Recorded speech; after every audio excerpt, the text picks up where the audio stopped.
The morning sun painted the city in soft golden light as thousands of people hurried through the busy streets, unaware that one unexpected moment could change an entire lifetime. I never imagined that an ordinary Tuesday, filled with simple errands and forgotten plans, would become the day my heart reopened a chapter I had buried for 20 years. Some people say time heals everything, but they never tell you that. Certain memories simply wait quietly until fate decides it is time for them to breathe again. When I saw that familiar face standing across the flower market, holding a small bouquet of white lilies with the same gentle smile, I remembered from another lifetime. The world around me seemed to stop moving. 20 years disappeared in a heartbeat, and suddenly I was no longer the successful middle-aged woman everyone believed I had become. I was once again the hopeful young woman who believed that love could survive anything, until life proved otherwise. Before we continue this unforgettable journey, please take a moment to like this video, leave a comment, telling us if you believe kindness and second chances can truly change lives.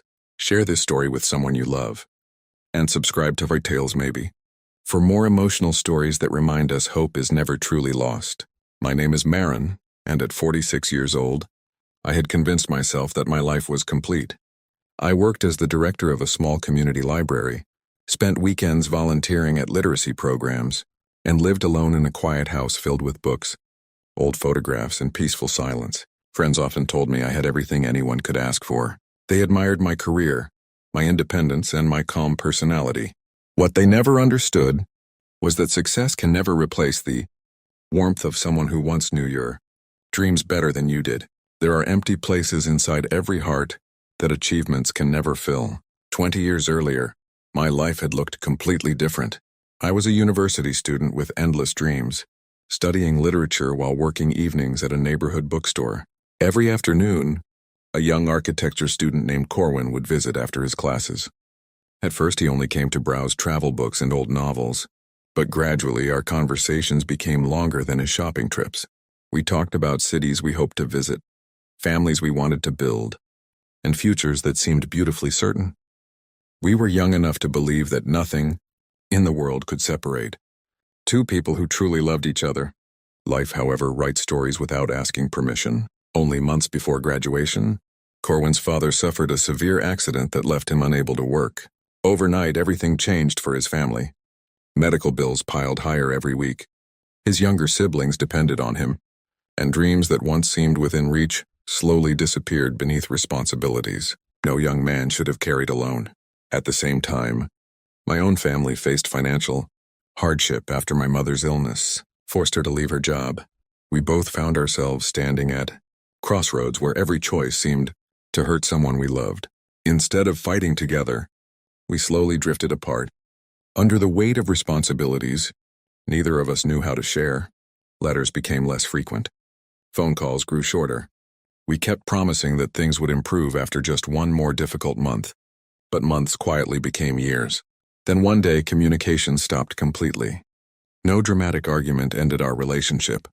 There was no betrayal, no anger, no final goodbye. There was only silence, stretched so long that eventually it became our new reality. For years I wondered whether he had forgotten me. Eventually I convinced myself that he must have found happiness somewhere else, and I sincerely hoped he had. Carrying resentment would only make my own heart heavier, so I focused on building a meaningful life, helping others whenever possible. Believing that perhaps love simply belonged to another chapter I would never read again. That ordinary Tuesday morning, I had visited the flower market to buy fresh daisies for the library reading room. Children always smiled brighter when flowers decorated the tables, and their happiness made every effort worthwhile. As I carefully selected the freshest bouquet, someone across the street caught my attention. There was something strangely familiar about the way he adjusted his glasses before paying the florist. My heart hesitated before my mind recognized him. Corwin. His hair carried touches of silver now, and tiny lines surrounded his eyes, but kindness still rested gently across his face. He looked older, stronger somehow, shaped by years neither of us had shared. Before I could decide whether to walk away or speak, he turned toward me. Our eyes met. Recognition appeared instantly. Neither of us moved. The crowded market continued buzzing with laughter, bicycle bells and morning conversations, yet everything around us faded into distant background noise. 20 years of unanswered questions suddenly stood between us, heavier than any words either of us could immediately find. He slowly crossed the street. I remained exactly where I was. When he finally stood only a few feet away, emotion filled both our eyes before either of us managed to smile. There was surprise, sadness, relief, gratitude, and something neither of us dared name after all these years. We spent the next several hours walking through the city's botanical gardens, where colorful flowers bloomed beneath the bright afternoon sky. The conversation came carefully at first, like people opening fragile boxes filled with precious memories. Gradually, the hesitation disappeared, replaced by honesty that perhaps only two people carrying the same, unfinished story could understand. Life had not been easy for either of us. Corwin explained that after his father's accident, he abandoned university and accepted multiple construction jobs to support his family. Years later, he eventually completed his architectural degree through evening classes while working full-time. Every achievement came slowly, earned through sacrifice rather than opportunity. He eventually established a respected architectural firm specializing in affordable housing, projects for struggling families because he never forgot what financial hardship felt like. He had married briefly during his early 30s, believing it was time to move forward with life. But the marriage quietly ended after only 4 years. There had been no betrayal, only two people realizing they had built a relationship out of loneliness instead of genuine connection. They separated respectfully, remaining friends but accepting that some foundations cannot support lifelong homes. As he shared his journey, I realized my own path had followed a strangely similar pattern. I had once been engaged to a kind teacher who deserved someone capable of loving him completely. Before the wedding, I admitted that part of my heart remained trapped inside memories I had never truly understood. Ending that engagement had broken both our hearts temporarily, but honesty ultimately saved us from a lifetime built on incomplete love. Since then, I had dedicated myself to community work, friendships, and caring for my aging mother until her peaceful passing 5 years earlier. Neither of us had lived unhappy lives. We had simply lived incomplete ones. As afternoon sunlight filtered through tall trees, Corwin confessed something that made tears quietly gather in my eyes. Throughout those 20 years, he had returned every spring to the old bookstore where we first met, even after it closed and became a small cafe. He never expected to find me there. He simply wanted to remember the place where hope had first entered his life. Hearing those words made me realize that while I had hidden old photographs inside a wooden box, he had carried memories through quiet traditions that no one else ever noticed. Over the following weeks, our unexpected reunion slowly transformed into regular meetings. We explored museums we had once dreamed of visiting together, attended community concerts in sunny parks, and volunteered at local charity events. There was no rush to recreate the past because we both understood something important. We were no longer the young couple separated by difficult circumstances. We had become two entirely different people shaped by 20 years of victories, losses, disappointments, and growth. The greatest challenge wasn't learning about each other again. It was learning to forgive ourselves. I often blame myself for not fighting harder to keep us together all those years ago. Corwin carried the same guilt, believing he should have shared his burdens, instead of disappearing beneath responsibility. One afternoon, while helping renovate a children's reading center, we watched volunteers laughing together under the warm sunshine. It suddenly became obvious that our younger selves had simply done the best they could with the strength they possessed at the time. We had not failed each other intentionally. We had merely been young people trying to survive impossible circumstances. That realization lifted an invisible weight from both our hearts. Months passed. Friends noticed something changing inside me long before I admitted it myself. My laughter came more easily. I smiled without forcing it. The quiet sadness that had lived behind my eyes for years gradually disappeared. Even the children at the library asked why I seemed happier lately. I simply told them that sometimes life surprises us when we least expect it. Corwin's architectural firm eventually partnered with our literacy organization to design a beautiful community learning center.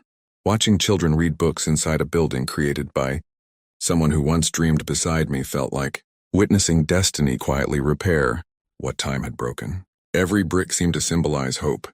Every classroom reminded us that beautiful things can still grow from seasons of loss. One bright Saturday morning, nearly a year after our reunion, Corwin invited me to visit a hill overlooking the city. Wildflowers danced gently across the hillside as families enjoyed picnics beneath clear blue skies. The same peaceful breeze carried laughter across the valley below. He handed me a small wooden box. Inside rested 2 faded bookstore membership cards from 20 years earlier. He had kept them all this time. The edges had worn with age, yet our handwritten names remained visible. Looking at those tiny pieces of cardboard, preserved through decades of uncertainty, I finally understood something remarkable. Love does not always disappear because people separate. Sometimes it quietly waits beneath life's responsibilities, patiently surviving until hearts become strong enough to recognize it again. Corwin told me that he never wanted to replace the years we had lost because no one can rewrite yesterday. Instead, he hoped we could honor those years by making every tomorrow meaningful. His words carried no grand promises, only quiet sincerity earned through experience. That honesty meant more than any dramatic declaration ever could. From that day forward, we chose not to live inside regret. We traveled together, volunteered together, celebrated ordinary mornings together, and learned that happiness often grows through simple moments rather than extraordinary events. We discovered that second chances are rarely about repeating the past. They are about becoming the people we needed to be before receiving the future we once dreamed of. Our story spread quietly throughout the community after friends learned how unexpectedly we had reunited. Young couples often asked us the secret behind finding each other after so many years. We always answered the same way. Kindness leaves doors open that anger permanently closes. Even when life separates people, compassion keeps hope alive in ways we may never fully understand. If this story has touched your heart so far, please like this video, leave a heartfelt comment, share it with your friends and family, and subscribe to Fairy Tales Maybe, so more people can discover stories that remind us love, forgiveness, and hope still exist in our world. Special request. Before this story ends, please comment below and tell us, have you ever met someone again after many years? Or do you still hope to meet someone one day? Your story may inspire someone reading the comments today.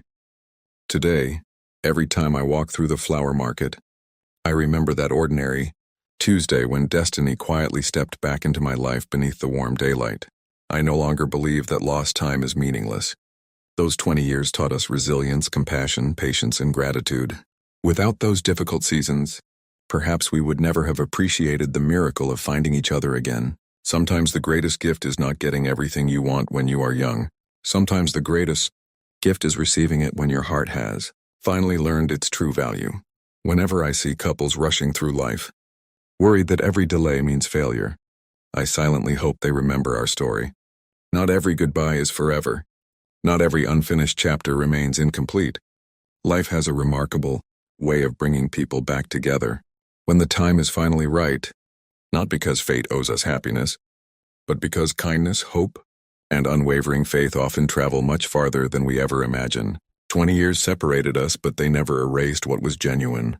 They simply transformed 2 young dreamers into 2 grateful souls who finally understood that the most beautiful reunions are not about